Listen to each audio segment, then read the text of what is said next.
Hey everybody, this is going to be the help video for Drenched in Light, Zora, Neale, Hurston, or by Zora, Neale, Hurston, part 2. If you have not done part 1 yet, please do that first. But we're going to read through part 2 together and answer a couple questions. This is a little longer of an assignment, but don't stress because tomorrow, which is Thursday, you will not have any additional work. Just a check-in question and vocab practice if you choose to do that. Okay, so we can do this today and tomorrow, so I don't want you to feel overwhelmed. All right, so just refreshing.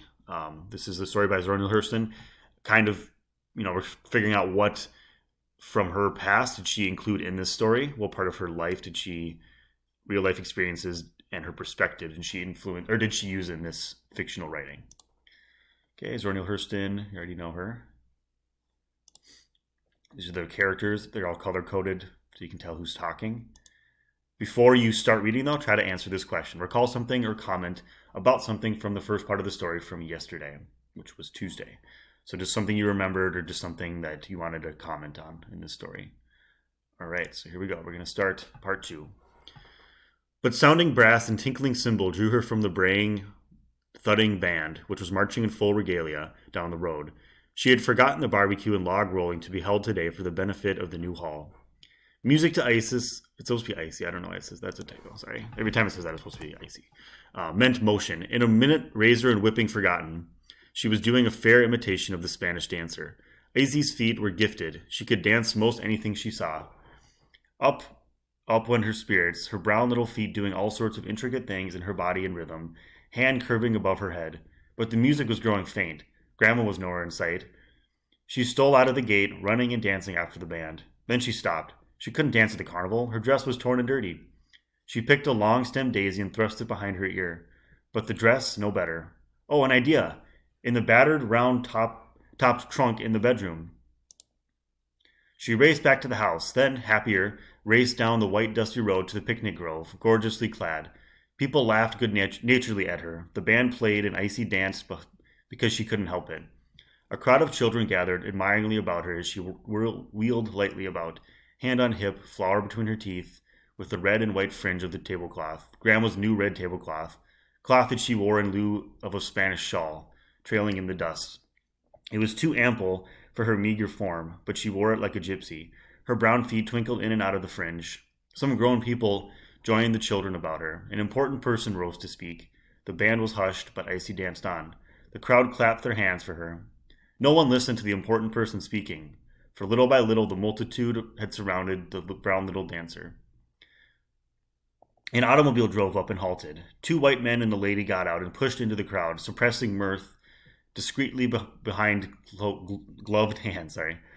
Icy looked up and waved them a magnificent hail and went on dancing until Grandma had returned to the house and missed Icy and straightaway sought her at the festivities, expecting to find her in her soiled dress, shoeless, gaping at the crowd, but what she saw drove her frantic. Here was her granddaughter dancing before a gaping crowd in her brand new red tablecloth, and reeking of lemon extract, for Icy had added the final touch to her costume.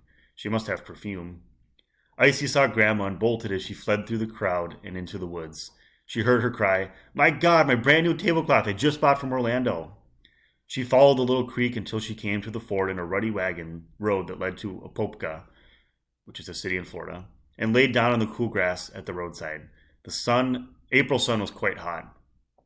Misery and woe settled down upon her, and the child wept. She knew another whipping was in store for her. "Oh, I wish I could die. Then Grandpa and Papa would be sorry they beat me so much. I believe I'll run away and never go home no more. I'm going to drown myself in the creek." Her woe grew attractive. Icy got up and waded into the water. She routed out a tiny gator and a huge bullfrog. She splashed and sang, enjoying herself immensely. The purr of a motor struck her ear, and she saw a large, powerful car jolting along the rutty road toward her. It stopped at the water's edge. "Well, I declare it's our little gypsy," exclaimed the man at the wheel. "What are you doing here now?" "Oh, I'm killing myself," Icy declared dramatically, because Grandpa whips me so much. Oops, sorry, I was missing a... There we go. There was a hearty burst of laughter from the machine. "You'll last some time the way you're going about it. Is this the way to Maitland? We want to go to the Park Hotel," the man at the wheel said. Icy saw no longer any reason to die. She came out of the water, holding up the dripping fringe of the tablecloth. No, indeed. You go to Maitland by the Shell Road. It goes by my house, and turn off at Lake Sibelia to the clay road that takes you right to the door. Well, went on the driver, smiling furtively, could you quit dying long enough to go with us? Yes, sir, she said thoughtfully. I want to go with you. The door of the car swung open. She was invited to a seat beside the driver. She had often dreamed of riding in one of these heavenly chariots, but never thought she would, actually. Jump in then, Madame Tragedy, and show us. We lost ourselves after we left your barbecue. During the drive, Icy explained to the kind lady who smelled faintly of violets and to the indifferent men that she was really a princess. She told them about her trips to the horizon, about the long gowns, the gold shoes with blue bottoms. She insisted on the blue bottoms. The white charger, the time when she was Hercules and had slain numerous dragons and sundry giants. At last the car approached her gate, which stood over the umbrella of a chinaberry tree.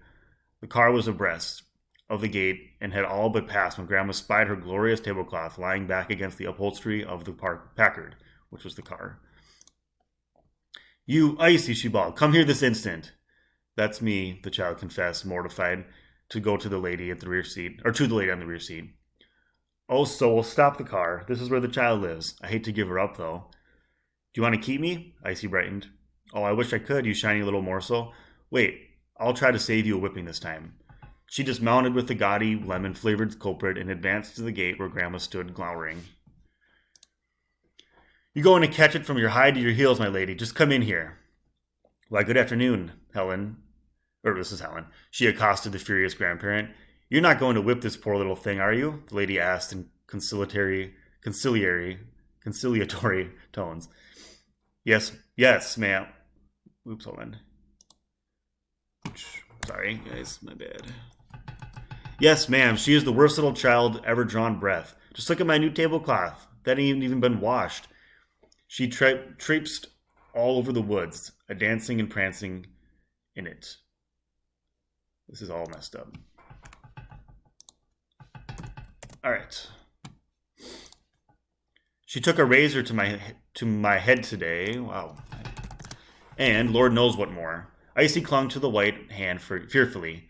I wasn't going to hurt Grandma, miss. I was just going to shave her whiskers for her, because she's old and can't. The white hand closed tightly over the little brown one that was quite soiled. She could understand a voluntary act of love, even though it miscarried. Now, I didn't get the name. How much did your tablecloth cost? One whole big silver dollar down at Orlando. Ain't had it a week yet. Now here's $5 to get you another one. The little thing loves laughter. I want her to go on to the hotel and dance in that tablecloth for me. I can stand a little light today. Oh, yes, ma'am. Yes, ma'am. Grandma cut in. Everything's all right. Oh, yes, ma'am. Yes, ma'am. Sure. She can go. Yes, ma'am. The lady went on. I want brightness, and this Icy is joy itself. Why, she's drenched in light. Icy, for the first time in her life, felt herself appreciated and danced up and down in an ecstasy of joy for a minute. Now behave yourself, Icy, over at that hotel with the white folks, cautioned, pride in her voice, though she strove to hide it. Lord, ma'am, that gal keeps me so fractured, I don't know my head from my feet. I had to comb her head, too, before she go with you all. No, don't bother. I like her as she is. I don't think she'd like it either, being combed and scrubbed. Come on, Icy. Feeling that Grandma had been somewhat squelched did not detract from Icy's spirit at all. She pranced over to the waiting motor and this time seated herself in the rear seat between the sweet, smiling lady and the rather aloof man in gray. I'm going to stay with you all, she said in a great deal of warmth and snuggled up to her benefactress. Want me to sing a song for you? There, Helen, you've been adopted, said the man with a short, harsh laugh. Oh, I hope so, Harry. She put her arm around the red-draped figure at her side and drew it close until she felt the warm puffs of the child's breath against her side. She looked hungrily ahead of her and spoke into space rather than to anyone in the car. I want a little of her sunshine to soak into my soul. I need it. All right, so that is the end of our story. Zora Neale Hurston's story. Hope that you enjoyed it. I know it was kind of a longer story, like I said, so make sure you're not doing this all in one day. All right, so just 3 questions to answer. So thinking back with the beginning of the story and Icy's experience with white people, along with her experiences with white people in part 2 of the story, do you blame Icy's grandma for seeing her interact so closely with them? So if you were Icy's grandma, think about how, especially during this time when racial tensions were a lot worse, like white people treated African American people much worse than today, even though it's still a huge issue today, obviously. But think about her grandma. Why was her grandma worried? So knowing Zora was outcasted and shunned by her own community for her writing, do you feel that that is fair? Many still in the African American community struggle with her writings. Do you think that it's still fair?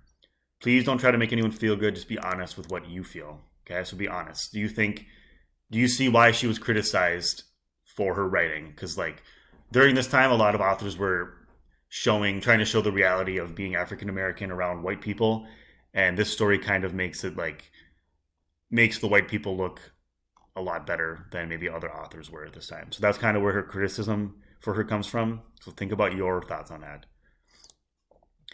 Did you enjoy the story? Have you enjoyed learning about Zora Neale Hurston? Why or why not? Do you think it's okay for a white teacher to teach about African American history like the Harlem Renaissance? I want you to be honest about all this stuff. I'm trying to, like, the goal was to teach about the Harlem Renaissance and show how African American history, this is how big of a part this was in African American history and literature in general and art. So think about if it was like, if I did justice to teaching this, because obviously I don't understand the feelings and the perspective of being African American. I tried to show what Zora Neale Hurston was feeling though, and what her perspective was. So I want to know if how did you feel about me teaching this? Because we're going to be learning more about this when we learn about Langston Hughes next week. But yeah, so hopefully that makes sense. If it did not, just let me know. Join my office hours and I'll help you out. All right, everybody, let me know if you need anything. Hopefully this all made sense. Bye.